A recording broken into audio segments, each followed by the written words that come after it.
We've got the Volvo XC40 and it looks pretty sharp. Before we get going, a big shout out to Volvo of Vancouver for letting us borrow this XC40 for a couple of days. We're pretty excited to drive it. Let's get in and take it for a drive.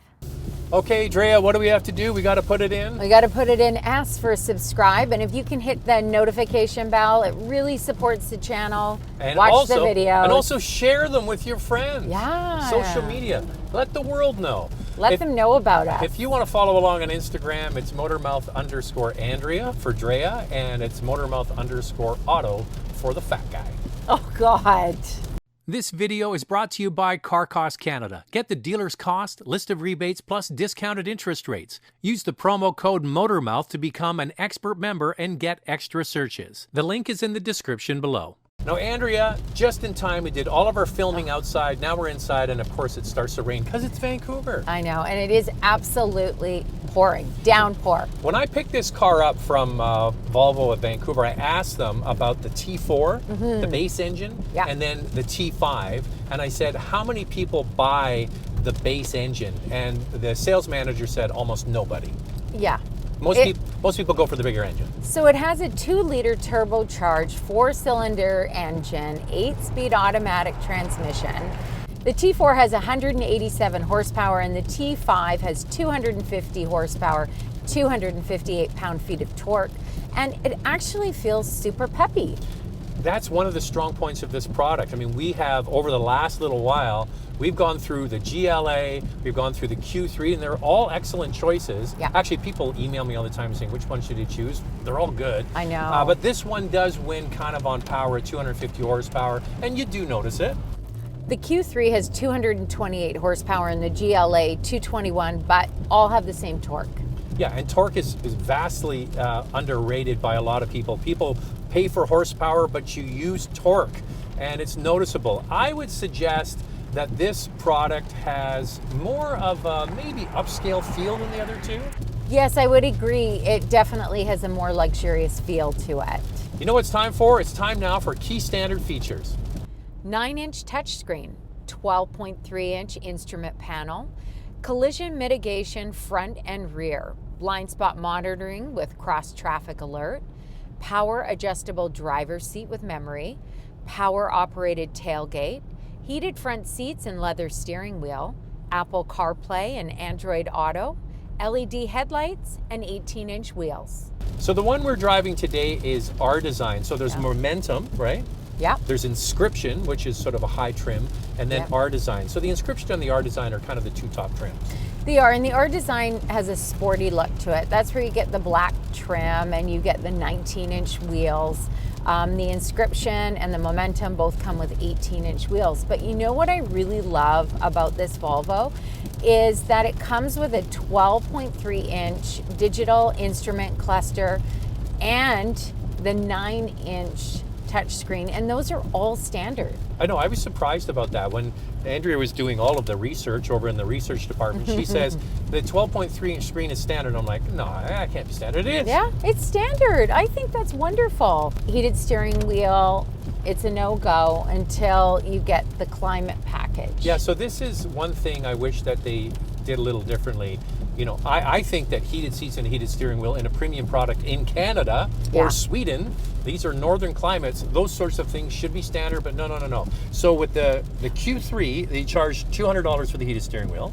Yes. And the GLA, they charge $250. That's right. What does Volvo charge? So you can only get the heated steering wheel in the climate package, which comes also with heated rear seats, and you get the heated window wiper blades, and that's $1,000. So you can't just get the heated steering wheel like in the other two. Yeah, and I think almost every single one they order, they tick that box, so add another $1,000 to the price. That's right. One thing this Volvo has that the Q3 doesn't have, which is a deal breaker for some people, is the driver memory seat. You said you don't really care so much. Well, it's really just you and I driving. So, I mean, luckily we set the mirrors and everything pretty close to each other. It's just moving the seat back and forth. So it's not really that big a deal for me, but if you have a lot of people, it might be a thing. Yeah, for sure.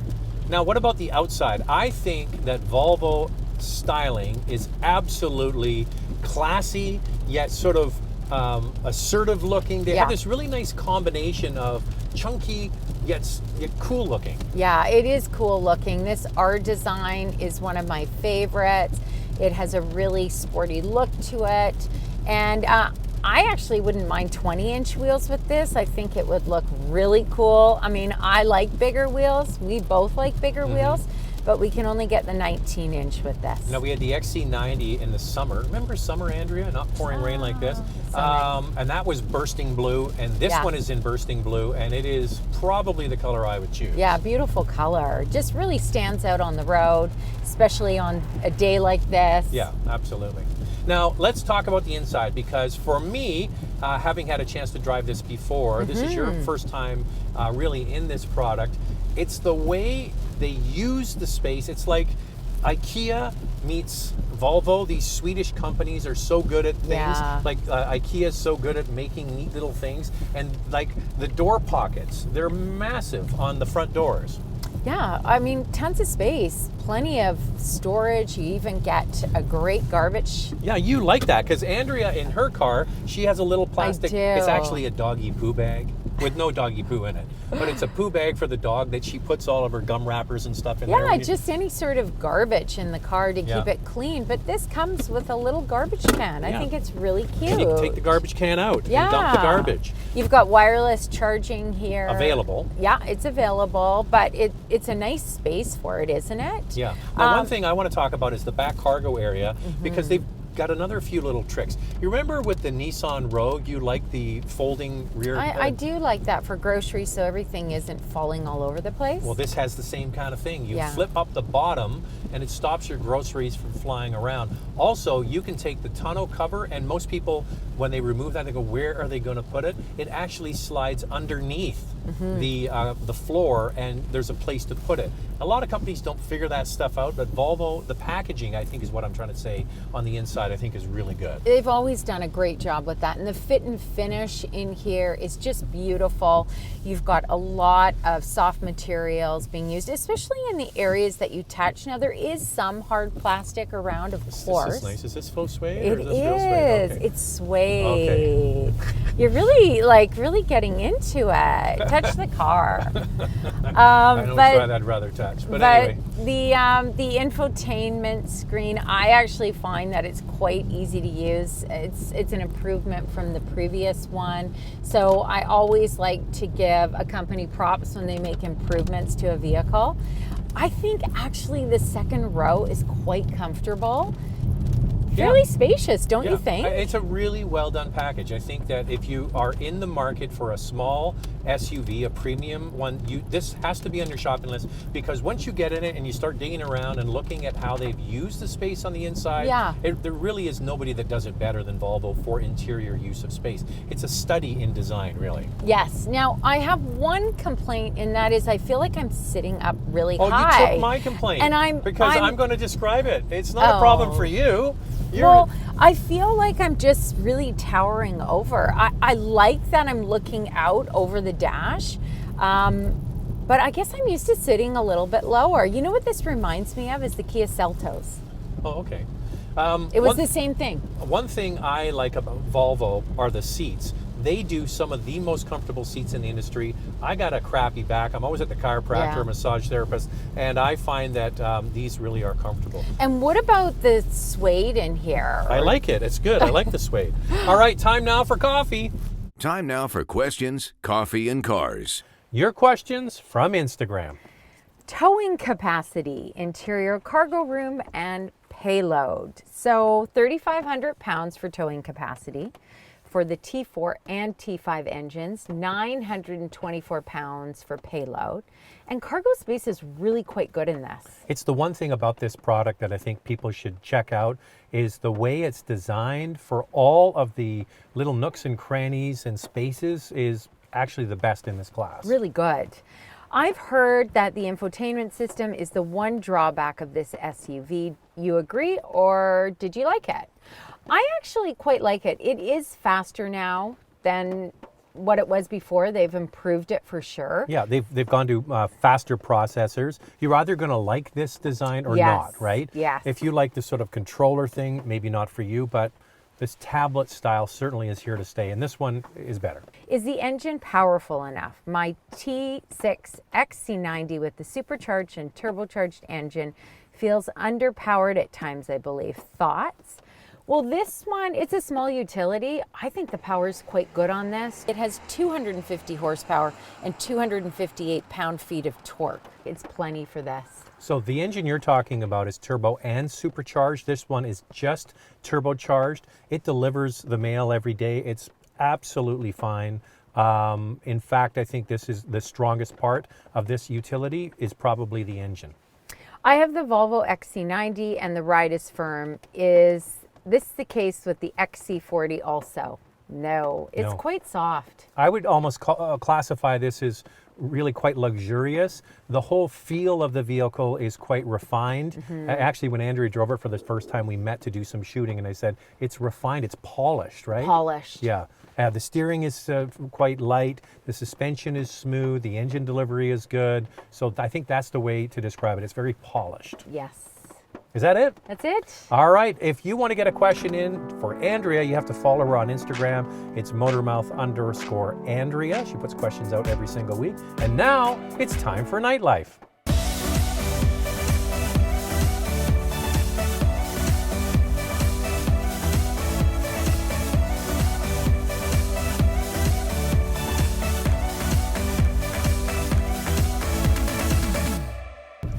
Okay, Andrea, I have a really long torso and the seat is at its lowest position. I know. And my head is almost touching the roof. Now, it's not a deal breaker. I am not touching the roof. You still fit. I still fit, but if you're over 6'2", it's probably going to be an issue. But you do have this commanding view down over the dash, and you said that maybe you don't like it so much? No. I think that women will really like that they're sitting over the dash. It's good Visibility is excellent. It's good you brought up women will like this, because I did a video of this very product a couple of years ago, and I referenced several things about this that I thought women would like, and boy, I got roasted in the comments. Really? Yeah, totally roasted. Guys are like, oh, you dude's trying to mansplain a car. And I'm like, and I said, do you know how many PowerPoint presentations I've sat through from car companies explaining features and stuff? I kind of know the features that women, I'm not a woman, but I'm not trying to mansplain, but I know things like lighter steering, women appreciate. Easy to maneuver. Sure. Sit up high, see out, women appreciate that. Well, that's one of the reasons why SUVs are so popular. Exactly. Because women do like to sit up a little bit higher. And also keep in mind that a lot of women are shorter than men. Exactly. That's the point. They're petite. That's why this seating position is like this. Little garbage can. Women probably appreciate that more than guys. You know what was the greatest justification? It was so delicious, Andrea. Do you know what happened about 6 months after the video was released? I know. And all of these guys roasted me? Yeah. What did the XC40 win? The Women's Car of the Year award. Yeah. Worldwide. Yeah. That's great. That's great. Hey. You won. You won. Way to go. No, I'm not making it like a win or lose. It's just like, I don't like to get roasted in the comments. No one likes to get roasted in the comments. Of course not. Now, for me personally, I actually like to sit lower. I'm different in that way. I like firmer steering myself. But everybody is different. You're not the average bear. No, I'm not the average bear. But everybody is different. And that's why I always say, these automakers are putting out fabulous products, but you have to figure out what you like, what features are important to you, and then of course budget. Darn, the budget always usually plays into it. But that's why you have to look at other vehicles. Yep. Nice segue. For your consideration, 4 categories and 4 vehicles for you to consider. Our first category, the original small luxury SUV, goes to the BMW X1. They started it all. 228 horsepower and priced at $42,425. If you're looking for a high horsepower, small utility in this class, that easily goes to the Mercedes-Benz AMG GLA 45 with 382 horsepower, 354 pound-feet of torque, and it starts at just over $60,000. Our next category, a non-premium alternative, the Mazda CX-30 with a 2.5-liter turbo engine, 250 horsepower, and it's priced at around $36,000. The green alternative is actually this car, the Volvo XC40, but the Recharge. It's Volvo's first all-electric vehicle. It has 408 horsepower, 418 kilometers of range. It'll be on sale in the next few months, and it's priced starting around $65,000. So there are 4 vehicles for you to consider. So the research department has looked up all of the pricing for this XC40. Let's do our price pause. The T5 Momentum starts at $42,800. The R-Design, which we are testing, $48,250. And the Inscription, $49,250. The T4, just to know what it starts at, is $39,950. But as we mentioned, there are packages. So you want that cold weather package to get the heated steering wheel. I think you need it. It's That's $1,000. What else are there? The premium package is $1,950, and it includes things like passenger power seat, park assist, front and rear. Oh, now that you're talking about the front and rear park assist, this 360-degree overhead camera system has got to be one of the most precise and clear that I've been in. It is really good. So somebody asked about the head unit, and that I would say is a plus. I'm not a big fan of those systems typically because I just like the front and rear sensors. Sure. But that one is really good. Really, really well done. My steering wheel's blowing hot. Sorry. God, the steering wheel, it's hot to hold on to. I like it So hot. it's either the bum warmer or the steering wheel. You're killing me over here. I like it hot. You know that. I run cold. I like it hot too. All right. So the packages can add up, and I think it's more in line with Mercedes GLA, the way they step up the prices, than it is, say, for the Audi Q3. Yeah, it's more equivalent to that. I think the one that we priced for the GLA was over $50,000, and I think that's where the real value is with the Q3, is that it starts at $39,250, and you add a few extra features, and you're just over $40,000 if you want. Yeah, or the high 40s, but less than this. But it does have a premium kind of upscale feel to it. I think that this sort of fits more in the traditional luxury than the other ones, maybe a little sportier. Yeah, the Q3 is definitely sportier. It has a very simple interior. Yeah, very simple. Very simple. A lot of people commented on our video, said it's maybe just too simple for them. That's right. I mean, it's very clean and modern and simple, and it does have some extra hard plastics materials around. But this XC40 is very different. I mean, I would say it's more comparable to the GLA with that interior. Yeah, and both very well done. All right, fuel economy with the T5, what kind of mileage are we getting? So we're getting 11 liters per 100 kilometers in the city, 7.7 on the highway, and a combined 9.4. And the US miles per gallon are at the bottom. You know what? Volvo puts out great products. There isn't a Volvo that I have gotten into where I didn't like something about it. I can't wait for the full electric version of this. Ooh. It's coming in the next couple months. Don't worry, we'll get it. Well, this was my first time driving the XC40, and you know what? I was pleasantly surprised. It's an absolute study in interior packaging, really well done by Volvo. And thanks to Volvo of Vancouver for letting us borrow this XC40 for a couple of days. It's much appreciated.